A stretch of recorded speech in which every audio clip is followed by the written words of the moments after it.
Hey guys, welcome back to Wandering into Wellness. Welcome. Hello. Hi. So we are here in beautiful Kilridery and we have some really special guests with us today, some great friends of mine, and I am delighted that they are back in Ireland joining us on this podcast. Shan is a medical doctor and his wife Renata is a health coach, and they are here today to talk to us all about plant-based diets and how we can think about links between plant-based diets and chronic health conditions today. So welcome. Thank you. Thank you. So guys, you obviously your path into this we're fascinated by, because there's a real emergent kind of paradigm at the moment where people are beginning to look at in real, in broad scale medical studies, where they're starting to look at the both as preventative models and as curative models, things like type 2 diabetes, where we can actually augment and actually reverse chronic illness using some of these like dietary interventions, which is not really accepted currently in medical field. So how do you guys, how have you got brave enough to get out there with this? Because it's a brave thing. Fair enough. Yeah, it is a new emerging part of medicine, for sure. The interesting thing about it is it's always been there. Okay. It's been there for decades, and we've known that the more vegetables you eat, the healthier a patient tends to be.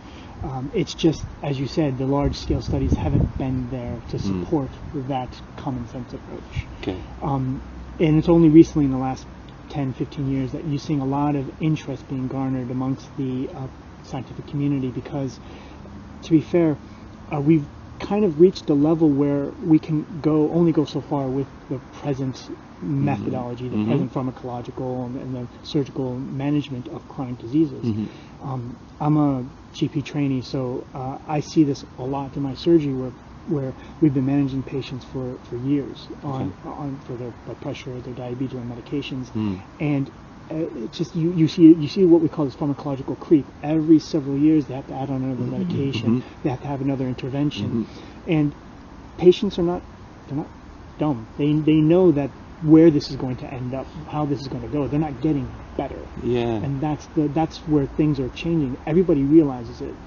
And that's where you're seeing this change, the shift in the public thinking and in the medical professional thinking as well. Which do you think I know this is probably a chicken and egg one, but where do you think it's primarily driven by? Like, is it driven because the public are getting frustrated by a lack of medical progression and a lack of insight and a lack of, significant, progress? Or is it because medical professionals are seeing these, I know 7 country studies or these sorts of things, and they're beginning to like switch on to them by themselves? Where is the kernel of it? Like, that's a very difficult question to answer, because you're right, it's a bit of a chicken and egg. I think the accolades have to be in both sides of the camp. So it's the patients who continually go to the doctors and say, I'm not feeling well, things are getting worse, and they're the ones constantly putting this in front of their physician, their secondary care doctor, saying, I need better help than what I'm getting.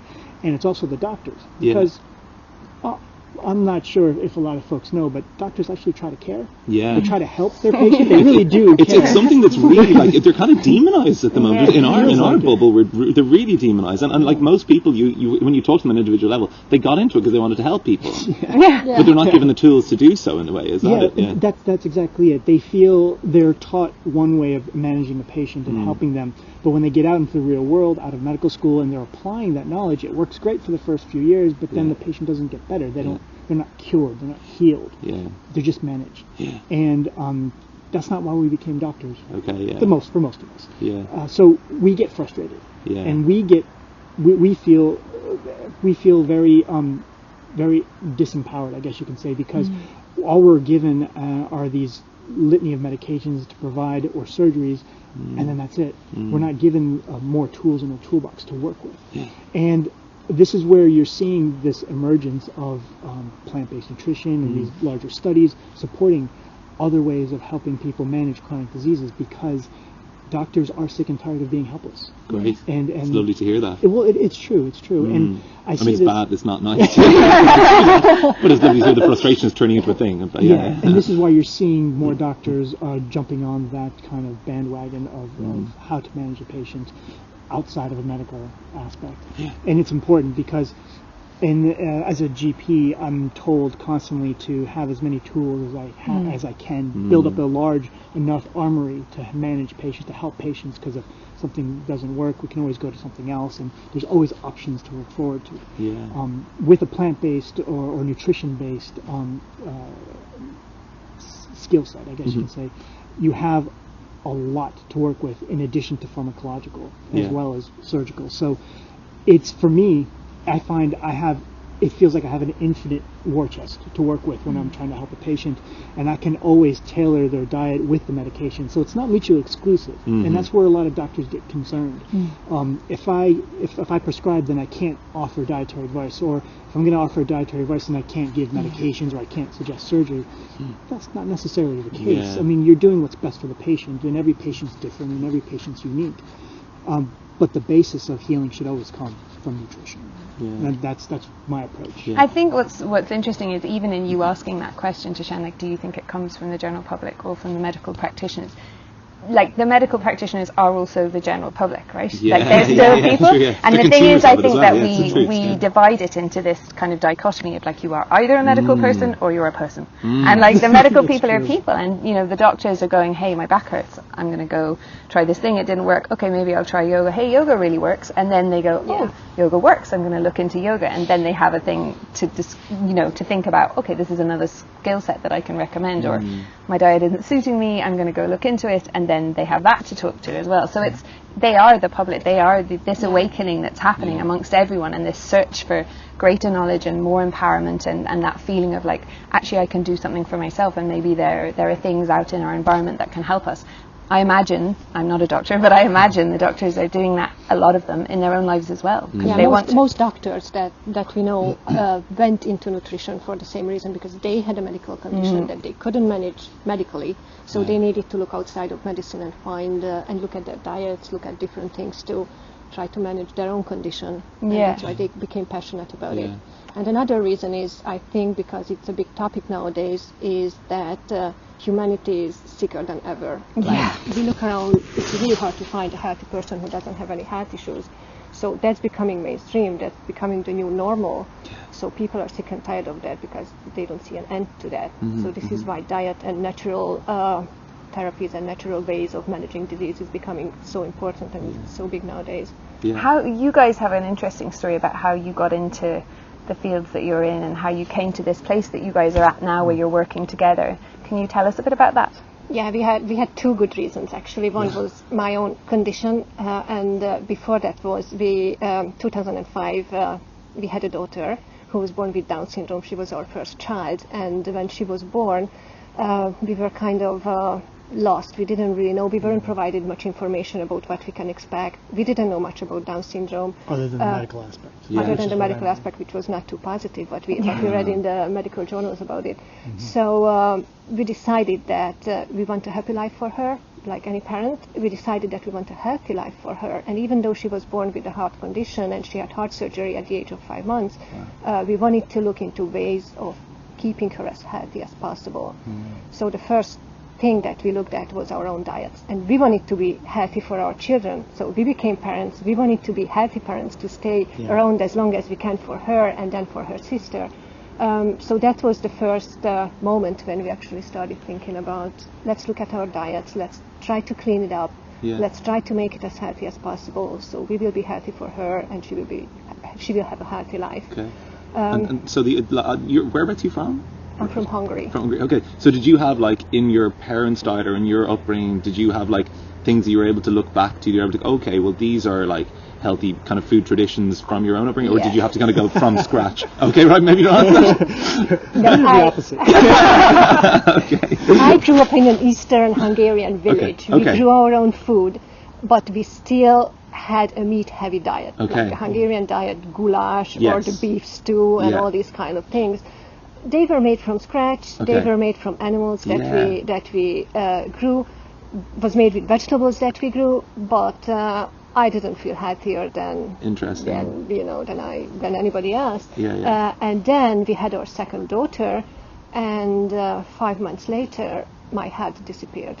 I never had any health issues. I thought I was the picture of health. And after my second pregnancy, my life collapsed from one moment to the other. I started having severe panic attacks, social anxiety, brain fog, constant fatigue, and our younger daughter was 5 months old, so we were like, what is it? Is it the breastfeeding that drained me? Is it my husband's dad passing that destroyed my mental health? And Which occur around the same time. and we tried to figure it out, like what was it that caused this? Went to my GP.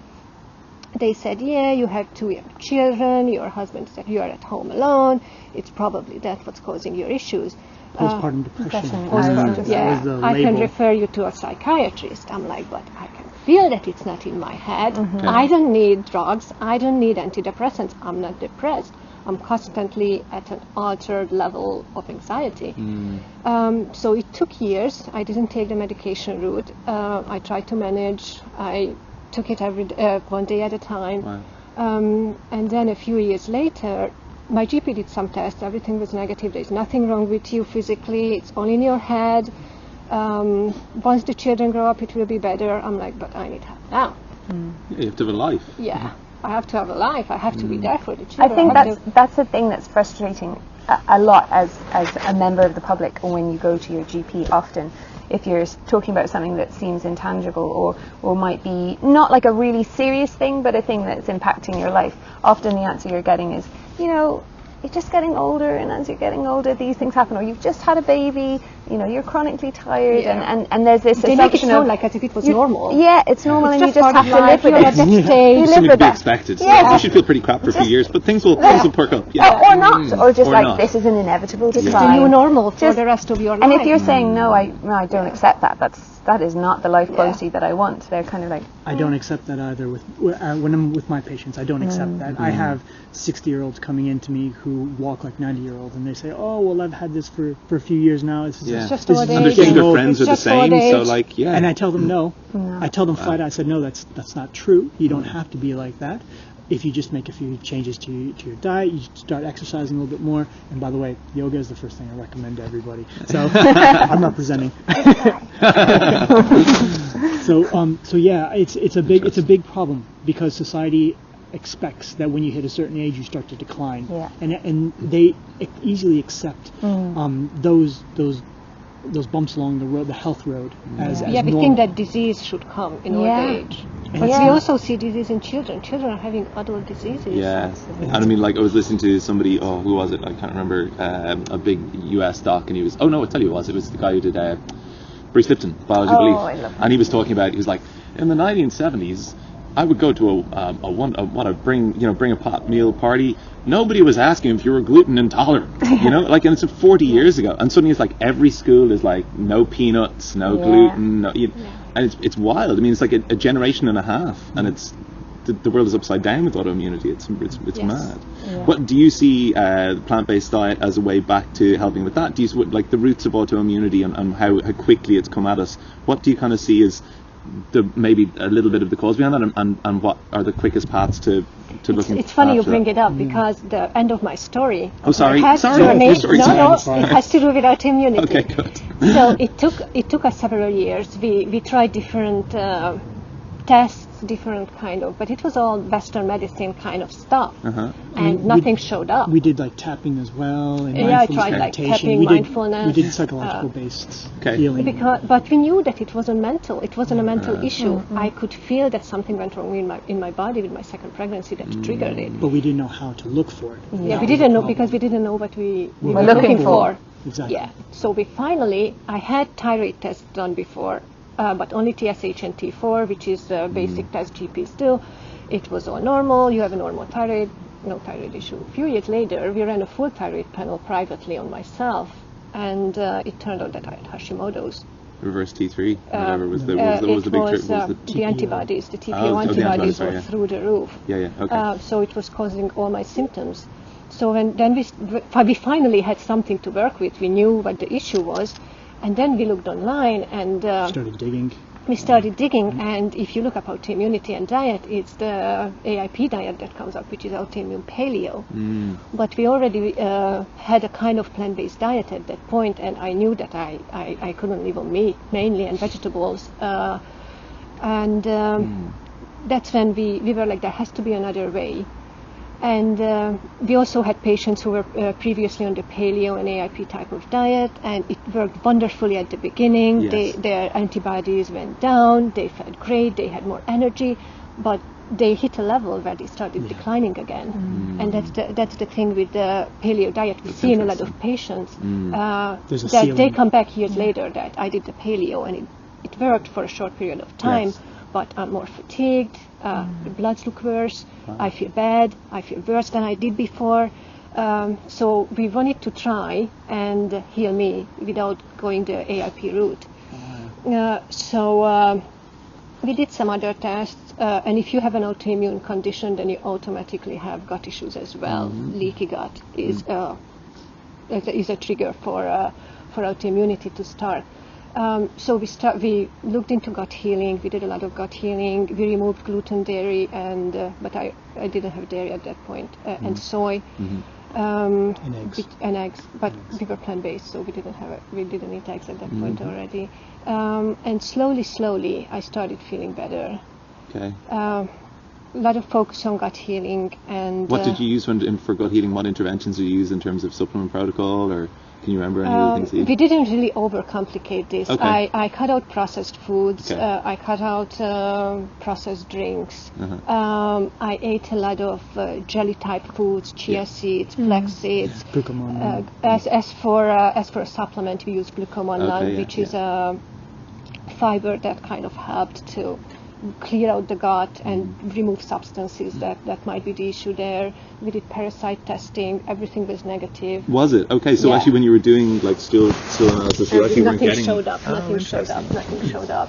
And bloating was my only issue, only gut issue. So I always thought that I had a healthy gut, but then bloating was the only thing that... Blind. Yeah. And then we started paying attention, because they say if you have bloating, or the paleo movement says that you shouldn't have grains, you shouldn't have pulses and beans because of the lectins.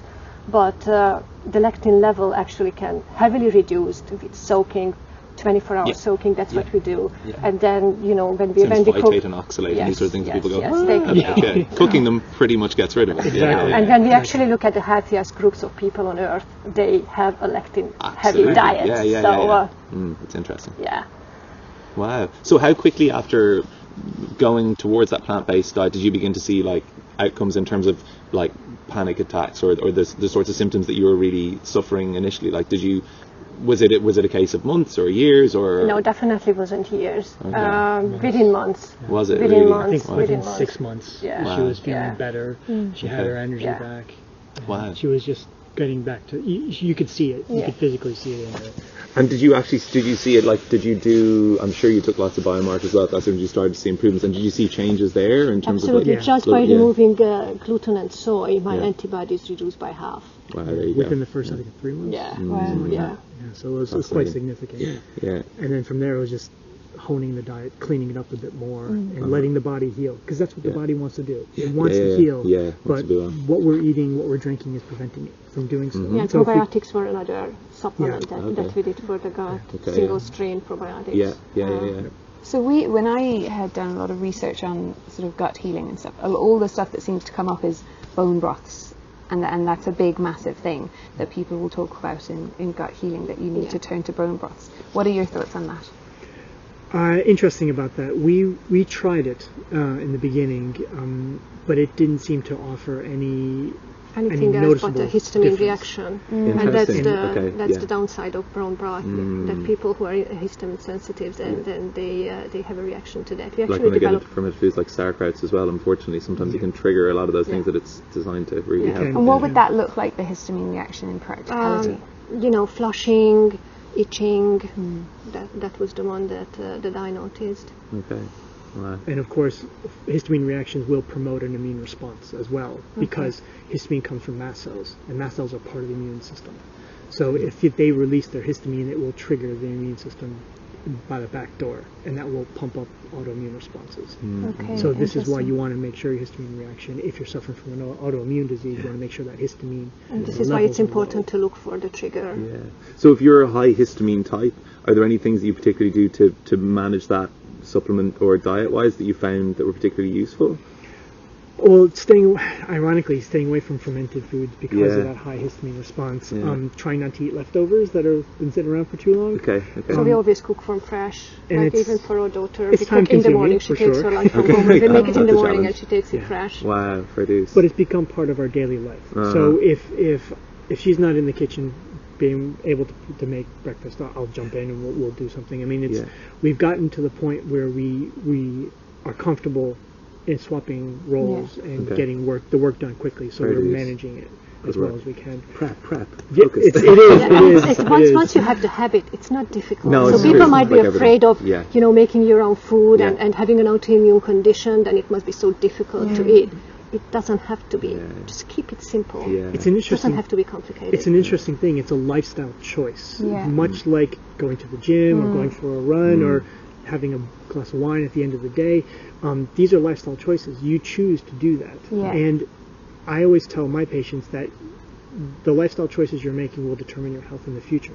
So if you can make healthier choices now, it's easier in the future to stay healthy. Absolutely. And I try to sell that all the time.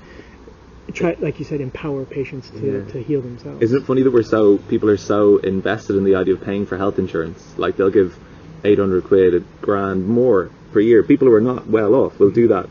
But that versus prepping meals, it's the same thing. It's health insurance, but it's with a different name, and it's a cheap version of it. This is health insurance for a life. And then you control it. Big time. It's in your But we just want, like, so often everything we just want to be able to like press a button or hand a thing over and just go like, you do that for me. Not like we want to press the button enough that we like sacrifice money wise just to like but not have to think it's the about same as going to the doctor and people just wanting a pill and going, but I don't want to do the go get fitter, eat healthier, sleep more, take a pill, drink it more takes water. only a moment and you're done with it. But it's also just not taking responsibility though, isn't it? It's not like attaching to going, I have the power myself. It's going like, you can fix me, but I'm not going to do the work to fix me. There's one cool health insurer in the States who started taking into account what you do in terms of your exercise. They use like Fitbit style things to track your exercise stuff, and they reduce your health insurance costs based on this. It's they sponsor a couple of podcasts that I listen to as well. It's amazing. Like, when that transitions over here, that's going to make that's huge though, and it should be that way. When you think about the Chinese model where it's like you pay your doctor while you're well, and as soon as you get sick you stop paying them, like that's great. It's the right way. That would be the way. I do. How do you feel about it? It's funny because I was talking, my brother's a doctor as well, and we were talking about doctors in general, because he's a surgeon and I'm not, so we're two different aspects of medicine, and we were talking about what makes a good doctor, and it's ironically, we don't really see eye to eye a lot when it comes to medical related stuff, because he's a surgeon and he's all about cutting and splicing and doing what he does, and I'm all about preventing people from getting to that point. Right? So, put the knife back in the drawer. Put the knife down. The interesting thing was we both agreed that a good doctor's job is to go broke. A good doctor should be so good that he doesn't get patients. Puts himself out of business. Puts himself out of business. So that's interesting, because as a surgeon who wants people to come to him, he doesn't want people to come to him. You know what I mean? It's like that in any field of kind of alternative health stuff, isn't it? You know, thinking about when I was working full-time as a bone practitioner, it was that weird dichotomy where you're kind of going, well, I want people to come and get fixed, and then I have no people and I can't eat, but that's what you're wanting. You're not wanting them to be coming back every week and for a year, and you know, you just want it to be a word of mouth thing where there's always going to be people, you know, unless who need you're their coaching things. them on the way of health. Doctors Unfortunately don't have time for that's for coaching trick, people, eh? unfortunately. Which brings us to your current thing. So what do you guys have set up a practice around nutrition, around SmartMed. So tell us about it a little bit, maybe. So it was something we've been thinking about for a while, since we got really deep into the nutrition aspect. We wanted to find a way to kind of give back our knowledge to the people who need us most. As a doctor, as I said, I've seen lots of people who are struggling with their present setup, and they want something different. And I, unfortunately, as a GP, only have X amount of time. I need 30, 40, 50 minutes to speak with the patient, to get them involved in the process, to get them to understand that the power to heal themselves and to give them the tools is within their grasp, to show them that they have the tools to take care of themselves. but I simply don't have the time to do that. So this is why my wife and I wanted to put together this kind of program, this website, to kind of give that information out to people and serve as a central point where people can go to get information on how to heal themselves. Right. So this is why we came up with the name Smart Men Nutrition. Cool. So what does it do? What can people get from the website? Like, are you writing blogs there? Is it like a source of, is it study articles or reference there? Or what's up there? So it's a little bit of everything. We're still at the beginning. So Okay. the website is done, but we're still at the beginning. Okay. We are focusing on preventing and reversing chronic diseases, lifestyle-induced chronic diseases with diet.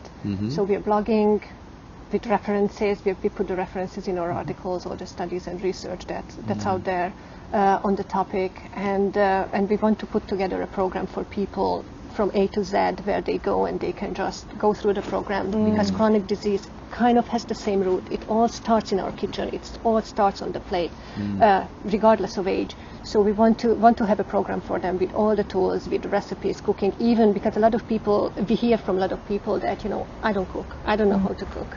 And it's not simple, especially if you cook with vegetables and grain. It's so simple and it's so flavorful.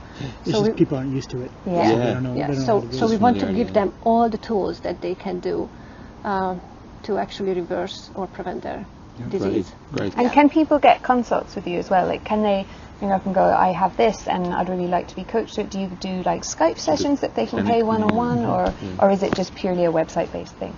Well, for now, the consultation is one thing that we are going to look towards doing. Okay. Particularly when I finish my training, then I'll be able to devote all my time to that. But right now, it's just getting information out and providing information for them to use, so that they can feel empowered to manage things themselves. And of course, if they're having trouble along the way, because sometimes you hit a snag and you need somebody to kind of untangle you. We're available for that. So that's So we are there for support. Absolutely. That's fantastic. That's a really nice facility. It's so great to have that, because I have people all the time just in classes coming up, and I think it's a weird thing, because obviously my job is a yoga teacher or a therapist. It's not a nutritionist, but always people come up after class and go, hey, I've got this thing, and what do you recommend diet-wise on this? And obviously I know a bit about it, and I've spent time reading it and like in my own life, but at the same time it's not something that I can go, Hashimoto's, is it? I'll just tell you all about that. But it's so great to be able to have a place, a resource that I can trust, that I can send people to, and people that aren't just going to go, here it is, and leave them alone, that there is a facility for them if they do hit a snag, or if they're having trouble, or if their situation is maybe a little bit more unique and they need extra support, that they've got people who really know what they're talking about to turn to. So when those people are looking for you, and they're like looking maybe to raise, say, kids around this, how do you feel about raising kids around plant-based nutrition? It's a really controversial topic at the moment. I know, isn't it Italy, I think, where they've actually they've made it a crime to raise kids on a vegan diet? There were some cases where the child was very malnourished, and it was an infant, I believe. And plant-based milks definitely cannot substitute mother's milk, cannot substitute formula milk, because they just simply don't have the nutritional density to be suitable for that. But plant-based diets are still recommended at every age. So it's regardless if it's a baby, it's regardless if it's an infant, it's regardless if the person is 70 years old. Plant-based diets are still suitable, well-planned plant-based diets. Yeah. What's the difference? Can you specify the difference between veganism and a plant-based diet? Sure. So there is a distinct difference. So veganism is a ethical, moral stance in regards to animals. And so yes, vegans do eat plant-based, but that's because of their moral objections to anything that comes from an animal, eggs and milk and meat. So they look at the societal, environmental impact that we have with animals, and that's their stance. Food and health is in my opinion a bit of a byproduct of that aspect. Yes, it may be a selling point for being vegan.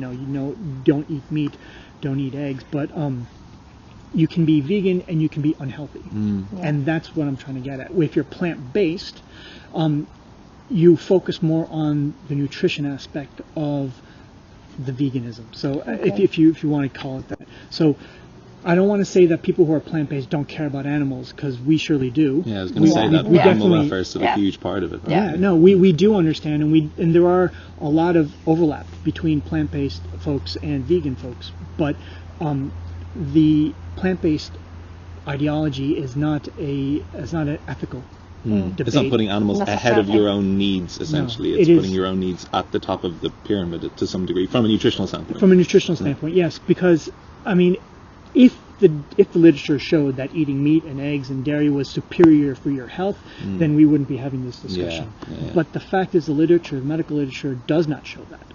It does not show that in any way. So it's easier for us to be able to take that stance where a plant-based diet is better for you, and it just so happens to be that's what vegans are talking about as well. Again, we don't necessarily look badly upon vegans at all. That's not the case, not at all. We just prefer to look at the plate that you're eating and look at it from a medical standpoint. We want your health to be as beneficial, as optimal as possible for your lifestyle, and the best way to do that. Yeah, so we look at our job as helping people to go plant-based to be in better health. Basically. And do you think that there are some people for whom being plant-based is not the best option? Are there circumstances where that isn't the right route? I have yet to see that in my clinic. As far as I know, there's nobody that's allergic to lettuce, broccoli, despite what they say.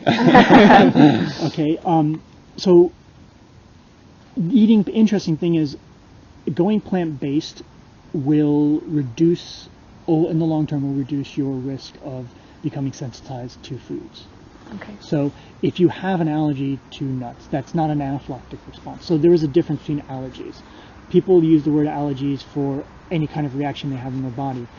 In medicine, we call that a sensitivity. An allergy is where you have an anaphylactic response, which is a life-threatening condition. And there has to be a very distinct difference between the two. If you have an anaphylactic response, then yes, you should avoid that at all costs, because there's probably something in your genetic makeup that makes you susceptible to responding that way. But the other types of sensitivities, where you can break out in hives, or you get spots on your face, or what have you, get a digestive issue. Those are sensitivities, and those can be managed and removed over time as your body heals itself.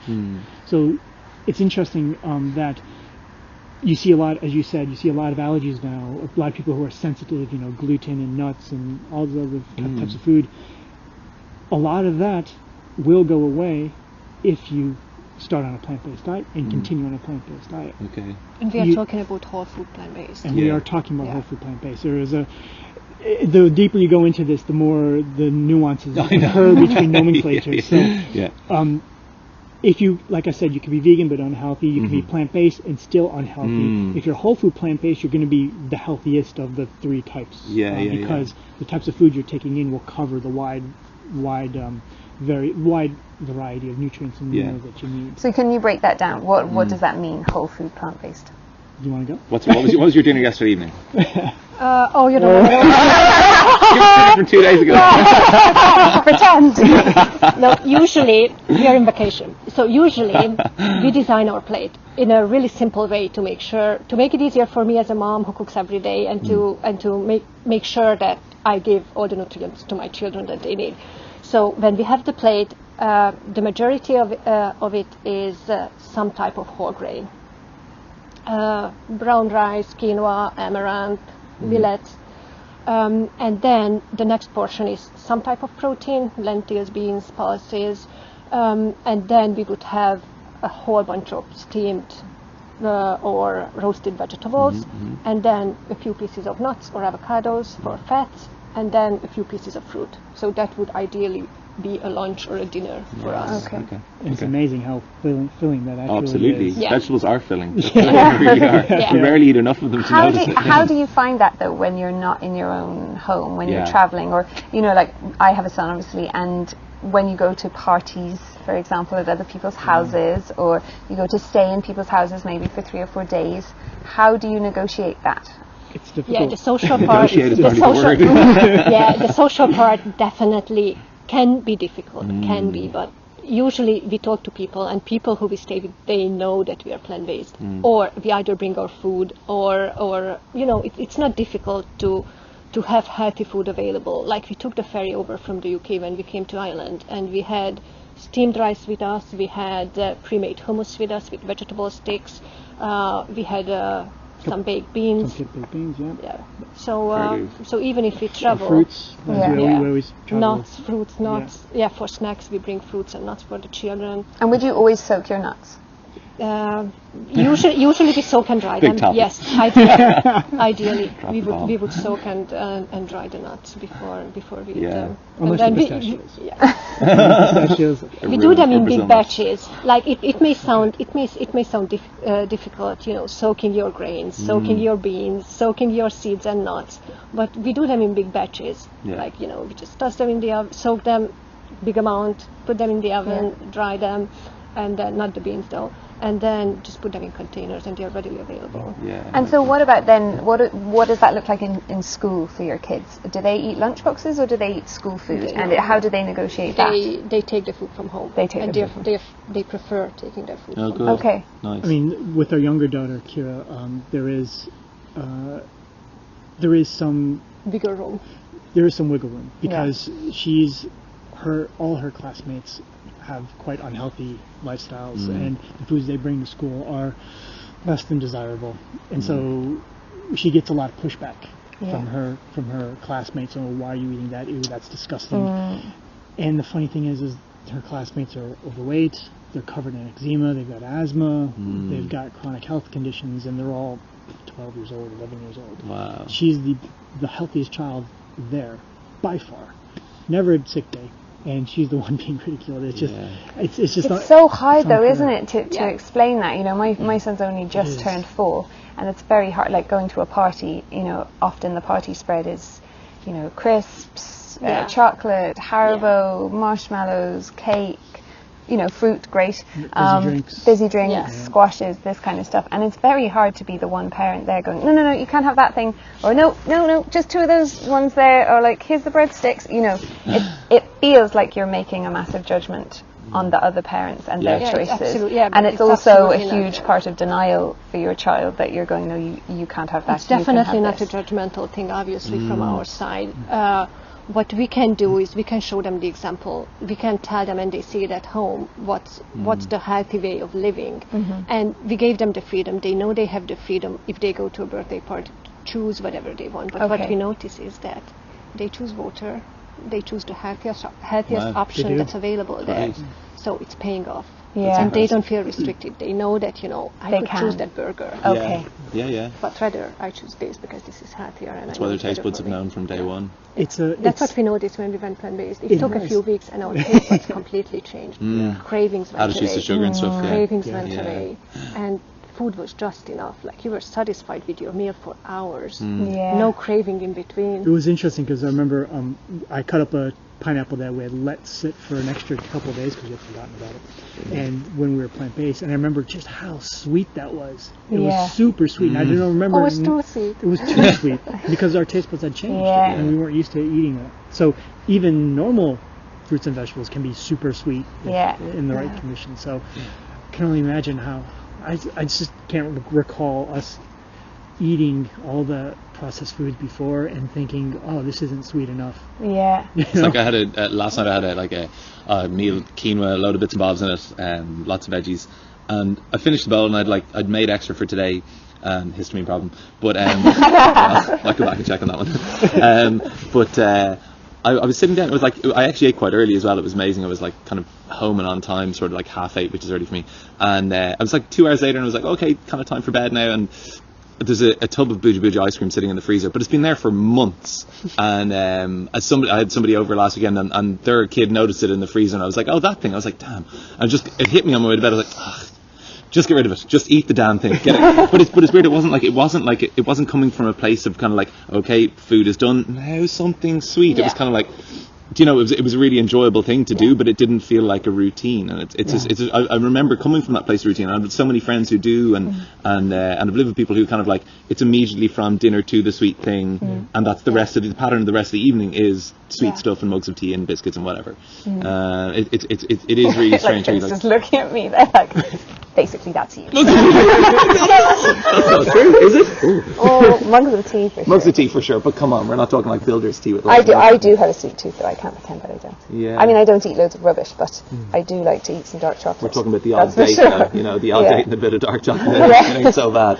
How do you guys do in terms of like when you go through kind of stressful times? Do you find, you know, that usually when people are under stress, that's when they reach for those things, more coffee, more sugar? How do you find your body responds differently to that now? And do you have weaknesses? Are you human? Do you eat the cake? That's all we want to know. Without a doubt, we are human.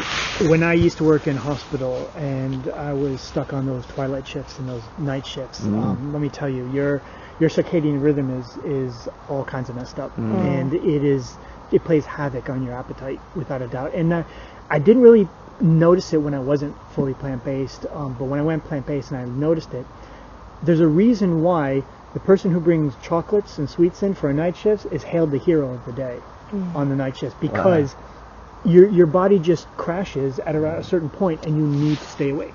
So you reach for the quickest, easiest sugar rush you can imagine. So it's either the tea or the coffee, which I don't drink either and I couldn't touch. Or you go for the sugary stuff, which is, come on, at 3 a.m.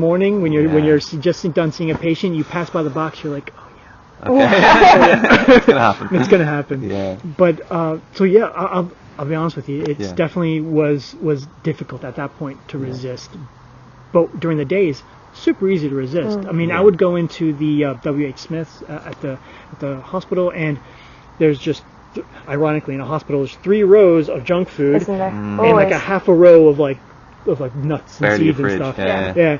And then it's just crisps and junk food all over the place. So Is that grasshoppers? I don't know what it is. I was just listening. Sounds like maybe like a little scratching itself. squirrel eating a nut or. Oh, that's it. Yeah.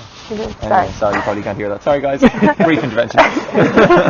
yeah, so during the days, it's much easier to walk down those aisles and ignore all the junk food and go for my trail mix of nuts and seeds and my protein bomb. But nighttime, no.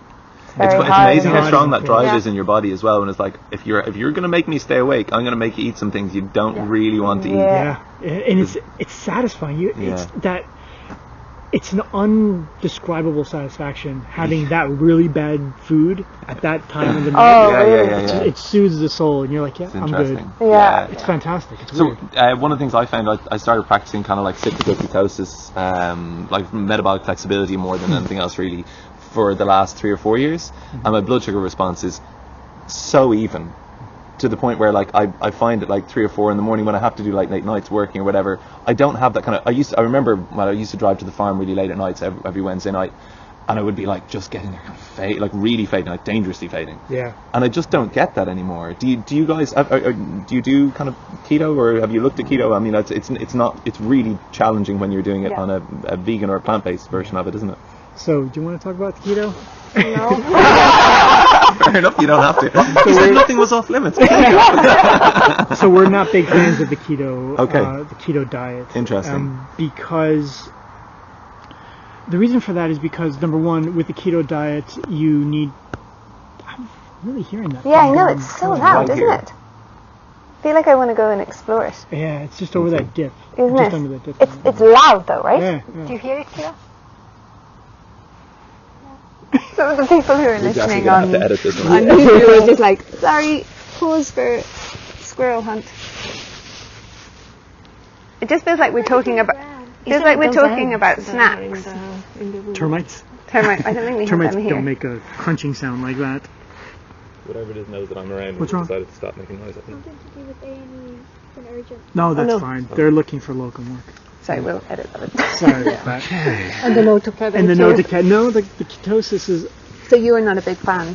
No, we're not a big fan of ketosis, and no offense to you, my man, but No, it's fine. But we don't.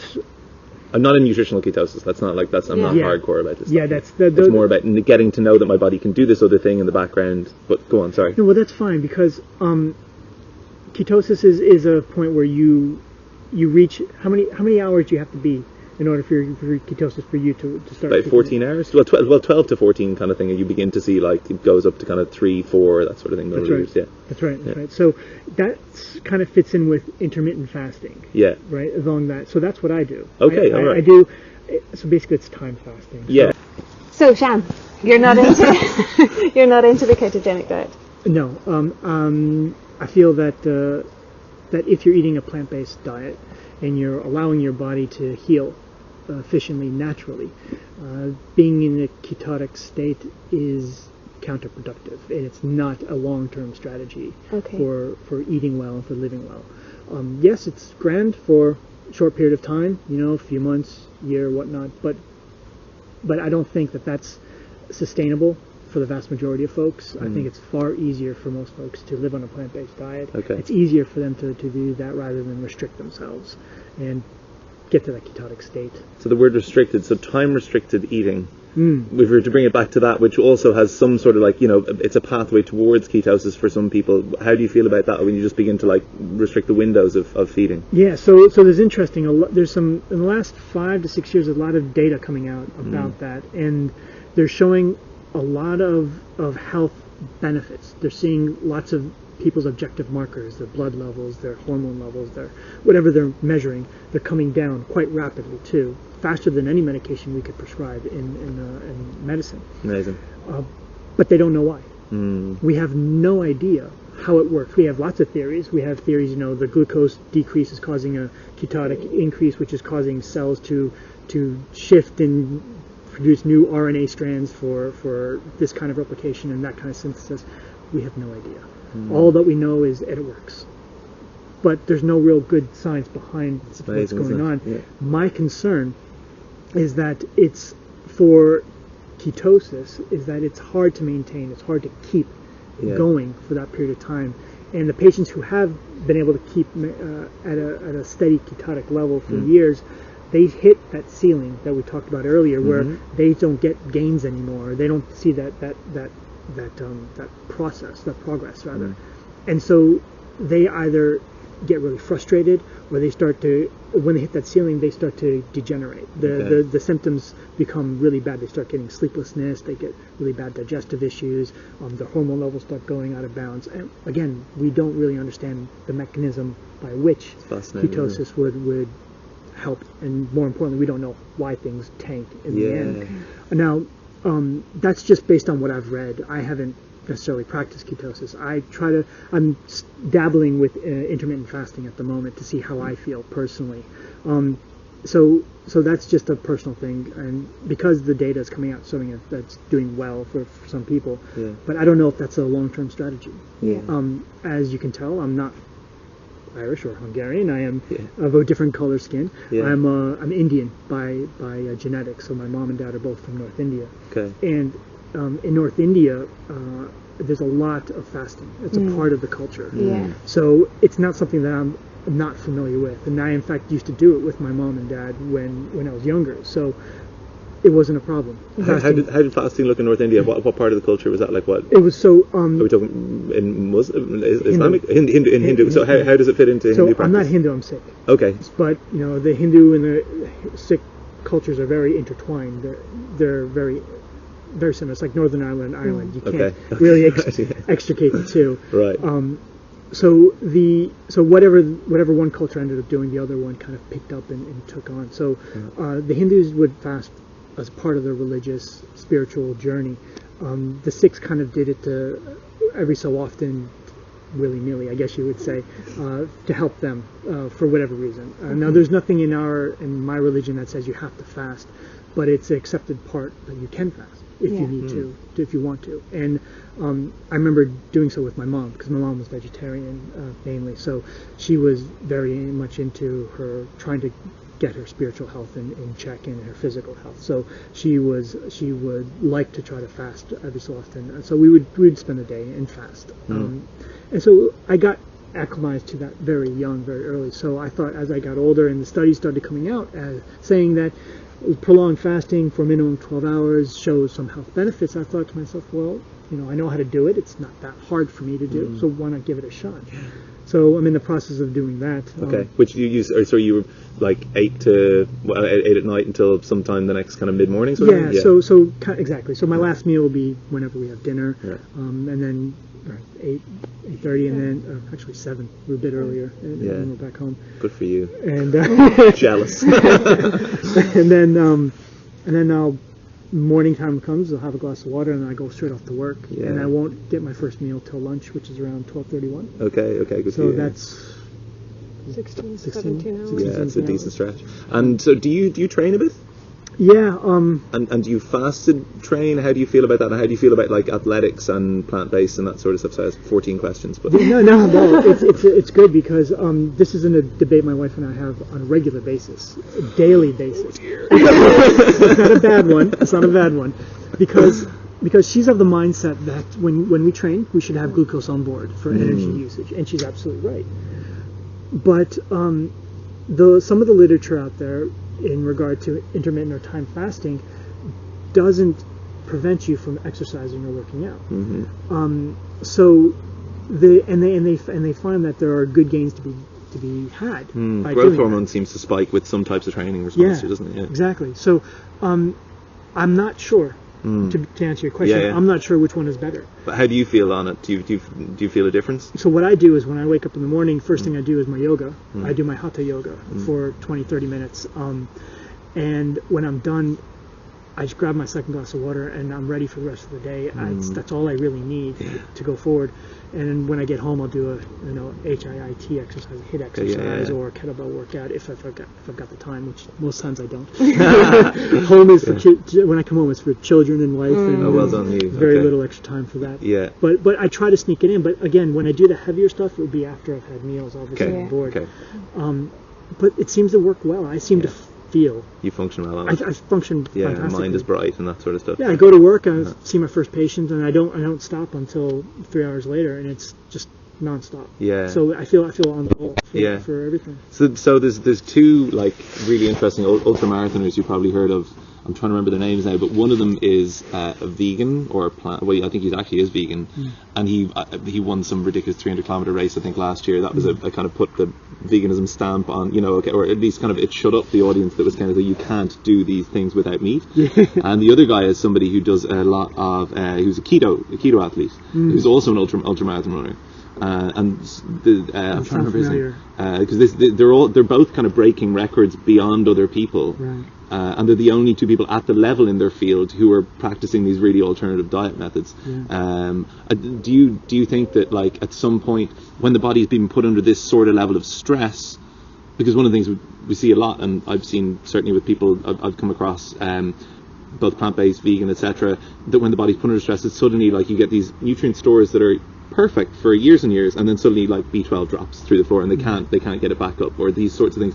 How do you feel about when the body's put under that sort of stress, like in those sorts of lifestyles or high stress situations?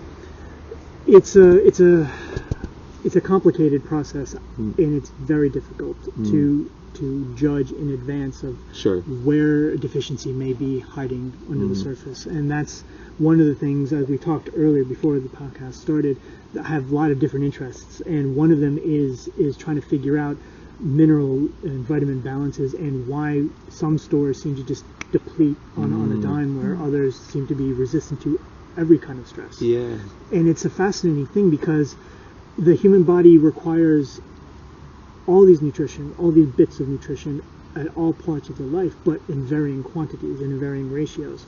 And what I'm finding out is as these ratios change, as your needs or your requirements are being met, those ratios will drop, and it can give a kind of a false picture of health because the body's ability to sequester vitamins and minerals is we really don't know how well the body can sequester vitamins and minerals. We don't know the kind of storage mechanisms that are involved for And these. this is why it's pointless, and we don't focus on individual nutrients, Yeah. except Yeah. for B12 if somebody is vegan, because B12 is a must then, but we even see meat eaters and omnivores who have low B12. Some So issues. it's an overall issue nowadays. So absolutely. So it's a fascinating question. It's a fantastic field of interest for myself. Okay. Because, and this goes back to the lifestyle diseases. I've had many patients who have, for all intents and purposes, they're healthy, but they come in saying they're fatigued, they can't sleep well, they're this, they're that, and I know there's a mineral imbalance under the surface, just brewing, just waiting for that next infection or waiting for the next stress to kind of to bring itself to the surface. As a doctor, I want to be able to prevent that from happening, but I can't because I don't have. You only see it when it comes. Yeah, I don't have enough tools in my Yeah. toolbox. I don't have enough understanding to be able to help them, and that's a bit frustrating for me. And that's why I'm really interested in digging deeper into that. Okay. And do you can you access things like organic acids tests and these sorts of things? Or are they open to you in general practice, or do you have to go way off piste? And is that just a different system of medicine? So right now, I work in the UK. I work under the auspices of the NHS. Okay. Which means that my hands are fairly tied regarding Right. what I can ask What for. you can ask for, yeah. Okay. And so something like a note test or a hair mineral analysis test Yeah. or a Dutch test would be off limits. Okay. They wouldn't even touch that with a 10-foot Wow. pole. If I were in my own private setting, obviously I would be able to do that. But it's about sourcing the right labs Sure. to be able to do those Yeah, tests. yeah. Because we've gone through several different labs in the UK, and And we found the hair mineral test to be the best for Yeah. assessing mineral status. That's our favorite. Really? It's cheap. Okay, yeah. Yes. Unfortunately, it's not paid by insurance.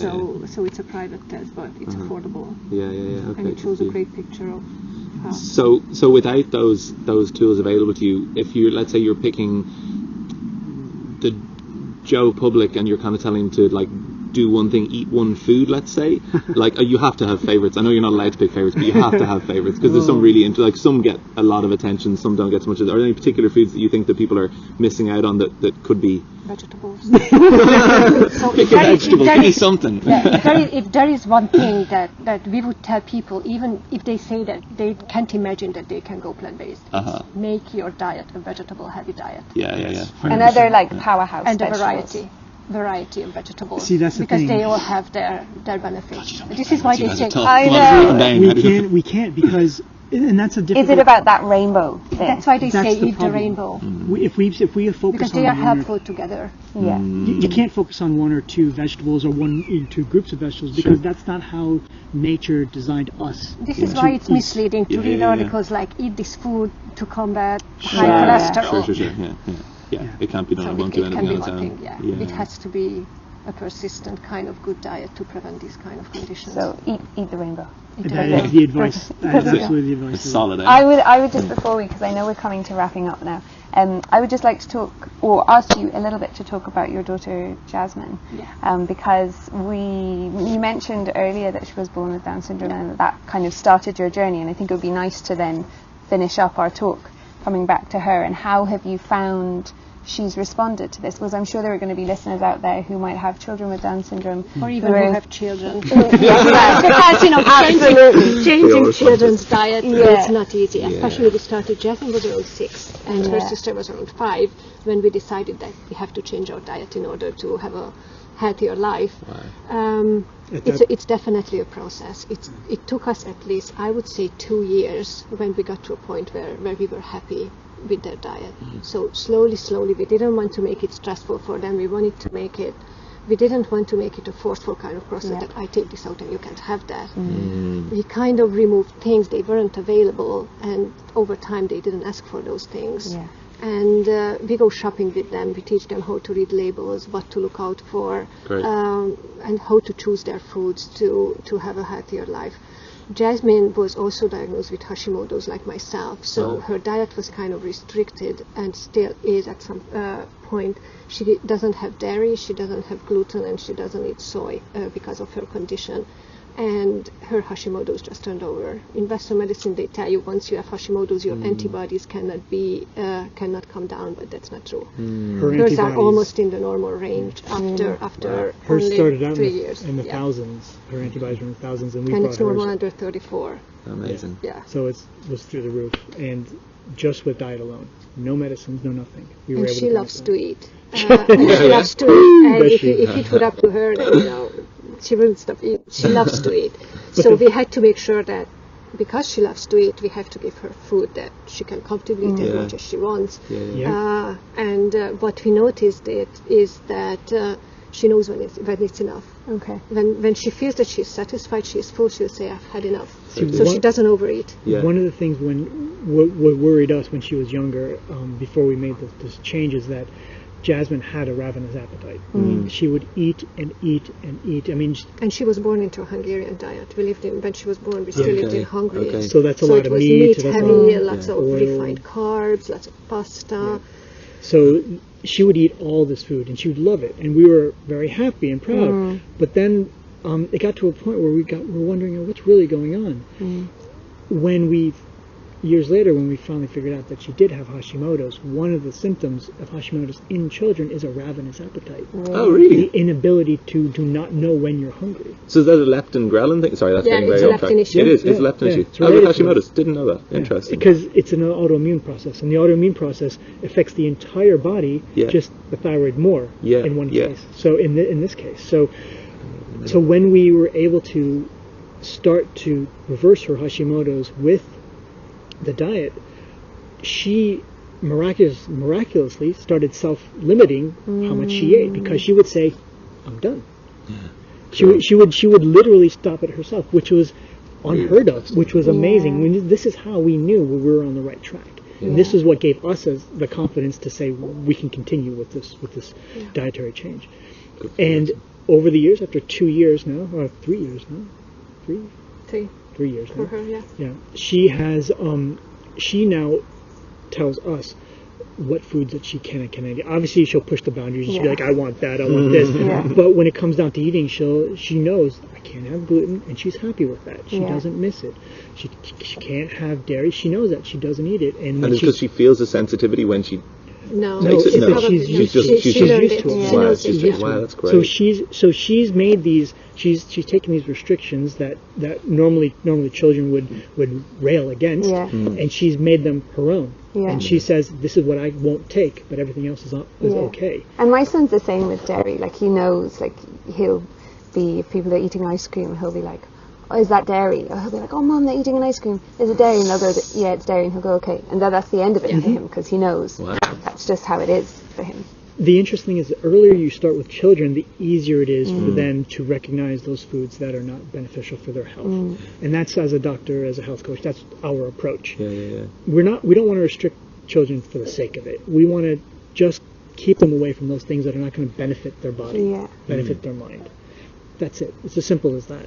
And if you can start that earlier, great. And it doesn't mean you can't have fun. There's so much Exactly. fun baking and Exactly. cooking that you can do that's And just delicious. because a child says that I'm not going to eat vegetables doesn't mean that they won't. You know, No. it's Yeah, yeah. it will There's a happen. We distinct had to, thing in the mind when I we had mean to- when I say We had to vegetable, be yeah. tricky about certain things, like, you know, grind up mushrooms, put it into pastas, pasta sauces and stuff like that, or patties. That's our big patties, thing. yeah. You know, Yeah. just Yeah. blend up everything, make a patty, and Yeah. they will have no idea what's in it, but Yeah. it still tastes good and they will eat it. But now we don't have to do that anymore. Yeah. Great. We don't have to do it. Right. I do think another thing that I find, and I know, like, me and you would probably differ on this a little bit, is, and I was brought up, a lot of my life was in Nepal, and in Nepal there's this thing where they always serve the guest first, and you get your food, and if you eat the whole plate, it's that they haven't given you enough, so then they'll give you more. So you always leave a little bit on the edge of your plate to say, like, "I'm so full, you've given me such an abundance of food, thank you so much." So I was brought up with that. That was kind of a model for me, that you didn't have to finish every single thing on your plate. You could leave a little bit, and that was fine. And then we moved back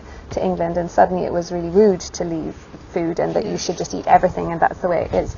And so I've always been really strong about, when I feel full, I'm just not going to eat anymore, because it doesn't feel right in my body to put it in, and I don't feel good. But people find that very offensive, and they get very annoyed about it, and really righteous about it.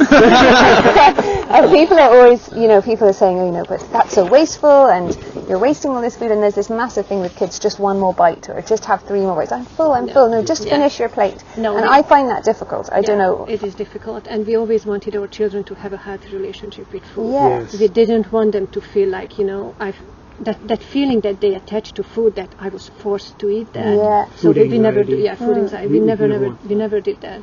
And I feel like it stops them from learning, like listening to what you're saying about Jasmine, and how she had that thing. And my son is a bit like that he loves food, and he actually loves all types of food, and he would kind of just eat and eat. Before, now he started to self-regulate a little bit more, but I never wanted him to have that thing of, he sits down, whatever gets put on his plate, he just has to eat all of it, regardless of whether he's full or he's not full, because that's just, I feel like it's negating listening to those signals that your body's giving you of, actually, I've had enough of this now. And if we don't teach them that from an early age. And if you have a healthy body, then leptin will let you know when you're done. Well, it is one of the problems with modern society that we have now, is we are told to just shovel food into our face whenever we feel we're hungry, but it's not a physical need, it's a mental need. And when you take the time to step back and you actually say to yourself, am I hungry, or am I just thinking I'm hungry? Am I bored? Am I emotional? Am I thirsty? And when you are thirsty, your body will tell you it's hungry as well.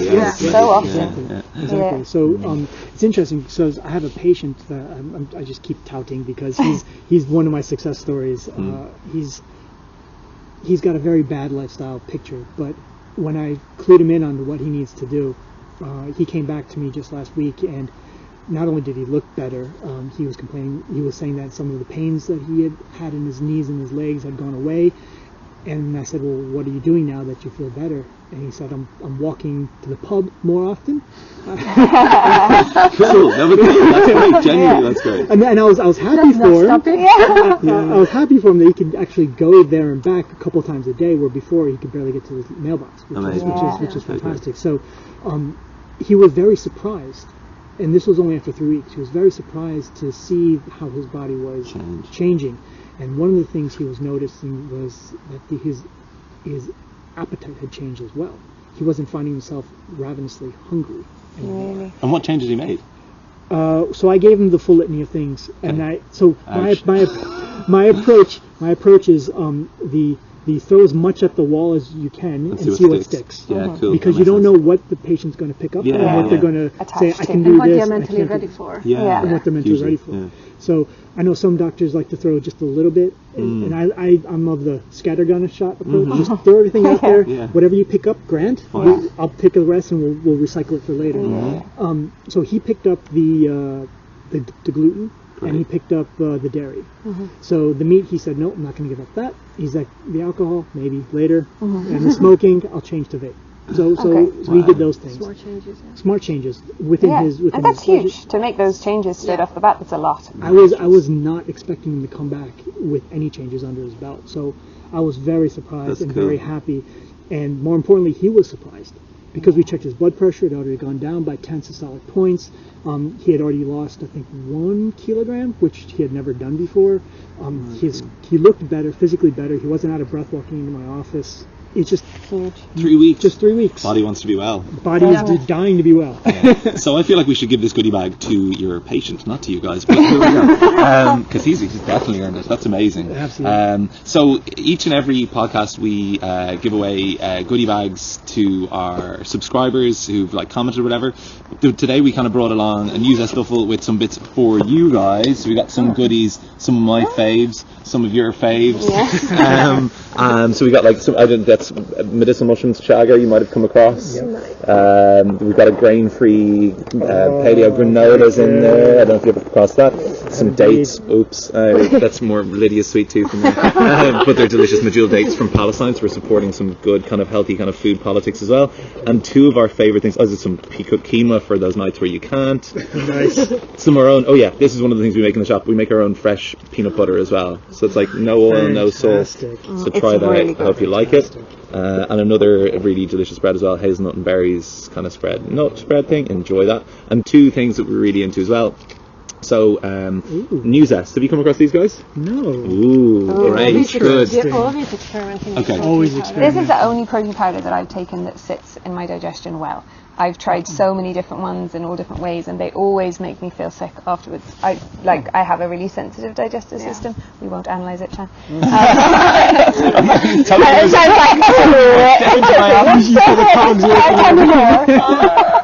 do that on Skype. But this was the only one that I was just straight away, okay, I feel great. And I have been trying a little thing over the last, I want to say 7 months, 6, 7 months, where I've been doing like 2 months on, 2 months off, 2 months on, to see what difference I notice between my classes in my muscles and that kind of stuff. Because sometimes I might teach 3-4 classes a day, and I was getting kind of muscle fatigue and pulling different muscles in the same places in my weak spots.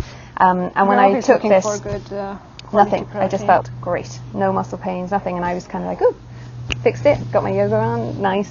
And then I stopped for 2 months, all of the stuff came back again. And then I started for 2 months, everything disappeared.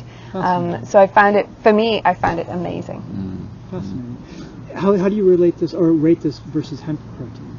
So it's a much denser protein. So hemp is, depending on the quality. So hemp, sometimes they take out a lot of the fat, sometimes they leave a lot of it in, sometimes they take a lot of fibre, blah, blah, blah. So hemp's usually between 40 and 65 or 70% protein usually. This is 91% protein by weight, so it's comparable in terms of biological value to whey. They've done really significant tests, laboratory tests, in vivo tests of like looking at endurance, stamina, muscle regrowth, muscle density, and it performs superior to whey on all of those, which is amazing. There's a lot of really big athletes who are on it. It comes from New Zealand, so all of the New Zealand rugby team are on it. There's some really big athletes over in Ireland and the UK as well are getting into it, and so it's fun. They use thumatin as well, which is this, I don't know if you come across thumatin. So contemporary fruit extract. So it's a really interesting sweetener where stevia is obviously the one that people go on about, but it has this nasty flavour thing, and people have to do all sorts of chemical things to make it taste okay. So thumatin is it's glycemically inverse, so it actually improves blood sugar response, but tastes incredibly sweet. It's incredibly expensive, so not many people use it, but you don't need to use a tiny amount. So we really like it. Got lots of matcha in there, so you've got loads of theanine as well, so kind of nice for kind of calm nervous system response, and all the kind of EG/CG stuff that's actually the one thing docs were kind of saying. We're getting a lot of like cancer patients in at the moment, and the one thing the doctors are saying, like, drink loads of green tea. It's the only thing. It's kind of like, but there's a fair few other things that we research, but okay, fine. But green tea, amazing, great. If they're going to do one thing, cool. So there's lots of that good stuff in there. Brilliant. Anyway, so that's all for you guys, and a bar from the same thing. So hope you enjoy that. Thank you so much. Thank you so much for coming on. It's been amazing. We've been looking forward for so long to having you. Yeah, really so long. It feels like ages. Yeah, doesn't it? And I think when we first started the podcast, and we were kind of workshopping in our head who our dream guests were, you guys were kind of top of the list. It was like, we got to get those guys. We got to get those guys. So we hope that when you move back here, we can team up and do some interesting little workshops and events with you guys. Definitely. We would love it. Amazing. And so if you want to find them, SmartMed, what's your website address? www.smartmednutrition.com. Okay, so www.smartmednutrition.com. And if you have any questions for these guys, please pop them in the comments, and like and subscribe, and we will pass them on. Cool. Thanks for watching, Thank guys. you very much. Bye. Bye.